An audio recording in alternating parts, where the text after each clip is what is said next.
I was sharing how much I was enjoying the White Lotus. Can we talk about White Lotus? White Lotus? White Lotus. White Lotus is really good.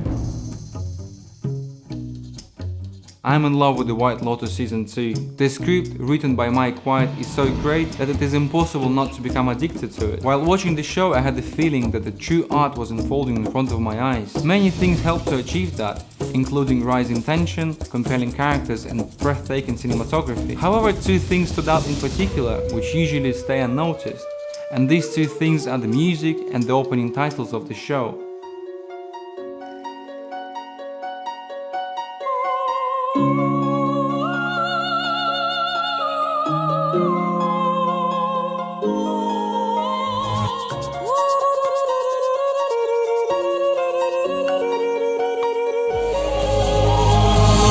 The original task of the first season theme song was to create music that would make you feel that there's gonna be some kind of human sacrifice at some point. The goal was a feeling of tropical anxiety, said Mike White. He needs some tension under the characters to the point where you could feel like something bad is gonna happen. To achieve this result, Cristobal Tapia de Villa experimented with a lot of drums, but one thing he was excited the most were voices. My favorite thing in general is voices.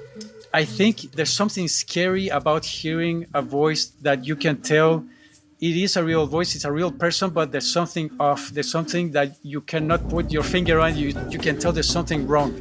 Originally, the idea to use this musical system for voices in this song came to him when he visited Kanye I West. started to work on some stuff, and my thing is, since it's Kanye West, I try to find a way to play melodies that is really striking. When I found this way of playing those voices, to me it felt like that's it, like that's a hit. I was okay, this I'm gonna show to Kanye. Kanye started firing people and his lawyers, and everything was too long, and I just left at some point, and I was like, okay, he'll call me back whenever he needs something. So this project came out, and I was, man, those tribal voices, that's exactly what we need for this. That particular harmony, it's the one I did for Kanye, which he never heard. The second season theme song, called Renaissance, is a remixed version of a song used in the first season called Aloha. While Aloha sounds tropical and raw with lots of drums and weird voices, Renaissance was inspired by classical instruments and opera, which makes it more beautiful in a way. It fits better with Italy, said Deer. Another aspect which I really enjoyed are the opening titles of the show. The titles were created by Katharina Crawford and Mark Basher with the help of illustrator Lesia Lopez. The main goal that they had was to create titles which would be worth viewing over and over again, and in my opinion they successfully accomplished that.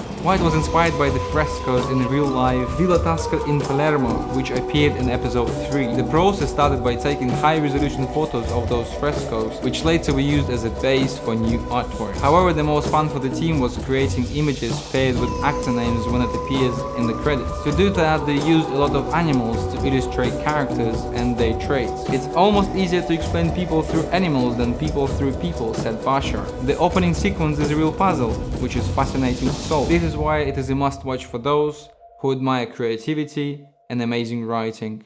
Thank you for watching.